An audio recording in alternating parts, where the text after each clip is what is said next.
Polythene एक ऐसी चीज है जिसका इस्तेमाल आप सभी ने अपनी रोजमर्रा की जिंदगी में किसी न किसी चीज को पैक करने के लिए किया होगा। इसलिए आज मैं आपको उस पॉलीथीन को फैक्ट्री में कैसे बनाया जाता है उसका पूरा प्रोसेस दिखाने वाला हूँ। जिसको बनाने के लिए सबसे पहले यहाँ पे प्लास्टिक के दाने लिए जाते हैं और इन प्लास्टिक के दानों को 4 तरह के मिश्रण के साथ तैयार किया जाता है, जिसके अंदर हमारा फिल्म, मोल्डिंग, ब्राइटनर और LLDPE शामिल होता है। और यहाँ पे ब्राइटनर का काम होता है चमक देना और LLDPE का काम होता है सॉफ्टनेस देना। ये देखिए सारी चीज़ों को अच्छे से डालने के बाद यहाँ एक फावड़े की सहायता से इनको अच्छे से ड्रम के अंदर मिक्स किया जाएगा। और जैसे अपने सारे प्लास्टिक के दाने अच्छे से मिक्स हो जाते हैं, फिर इनको एक बाल्टी की सहायता से बड़े से नीले से ड्रम के अंदर यहाँ से शिफ्ट किया जाता है। यहाँ पे आप देख सकते हैं अंकल जी ने पूरे के पूरे नीले ड्रम को ऊपर तक भर दिया है। इसके बाद वैक्यूम की सहायता से इस पाइप के थ्रू सारा का सारा अपना प्लास्टिक का दाना एक बड़ी सी मशीन के अंदर जाता है, जिसको आप साधारण भाषा में एक मोल्डिंग मशीन कह सकते हैं। और फिर अपना सारा दाना होपर मशीन के अंदर गिरता रहता है और इस मशीन के पाइप के थ्रू आगे बढ़ता रहता है। और इस पाइप के अंदर बहुत सारी हीट होती है, जिससे अपना लगातार प्लास्टिक का दाना पिघलता रहेगा और इस मशीन में आगे आता रहेगा। और इस मशीन में आगे एक डाई लगी रहती है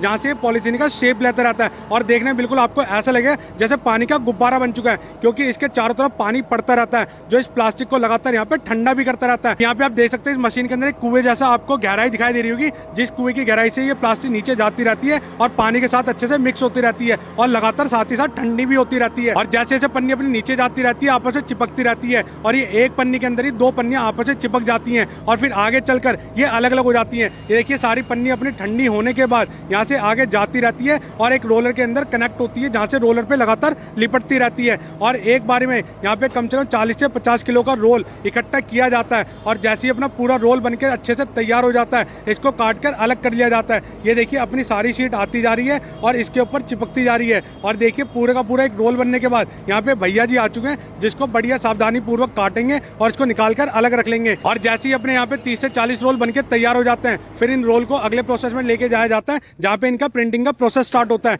जी हाँ भाई, जिस भी ब्रांड की आपको प्रिंटिंग करवानी है, लोगो लगवाना है, लेबल लगवाना है या नाम छपवाना है, वो इस मशीन के अंदर किया जाता है। तो ये पन्नी यहाँ पे आगे बढ़ती रहेगी और इस पेंट के साथ यहाँ पे इसके साथ प्रिंटिंग होती रहेगी। और अब आप यहाँ पे देख सकते हैं जितनी भी अपनी साधारण सी पन्नी थी, वो एक कलर चढ़ने के बाद उस पर प्रिंटिंग होने के बाद कितनी ही ज्यादा सुंदर लग रही है। क्योंकि जितनी सुंदर अपनी पन्नी लगेगी उतनी ही सुंदर यहाँ पे अपनी पैकेजिंग लगेगी, क्योंकि यहाँ भाई बहुत सारे ब्रांड होते हैं जो बढ़िया सी पैकेजिंग का ध्यान रखते हैं। प्रिंटिंग का काम खत्म होने के बाद सारी पन्नी अपने अगले प्रोसेस में जाती है, जहाँ पे इनकी कटिंग की जाती है और छोटे छोटे पार्ट में कटकर अलग होती रहती है। अब इन पन्नियों का इस्तेमाल कोई भी ब्रांड अपने प्रोडक्ट की पैकेजिंग के लिए इस्तेमाल करेगा। साथ ही आप कोई भी बाजार से सामान लाने के लिए इन पन्नियों का इस्तेमाल करेंगे, चाहे इसमें सब्जी लानी हो, फल लाने हो, दूध, दही, मक्खन, लस्सी लानी हो। तो भाई आज मैंने आपको दिखाया कि आपके रोजमर्रा के काम को आसान करने वाली मामूली सी पॉलीथीन की थैली किस तरह से फैक्ट्री के अंदर बनाई जाती है। आई होप आपको ये प्रोसेस देख के बहुत मजा आएगा। अगर मजा आए तो इस वीडियो को लाइक करें, कमेंट करें, अपने दोस्तों से शेयर करें। साथ ही ऐसी और वीडियो देखने के लिए हमारे चैनल को जरूर से फॉलो करें। Thank you.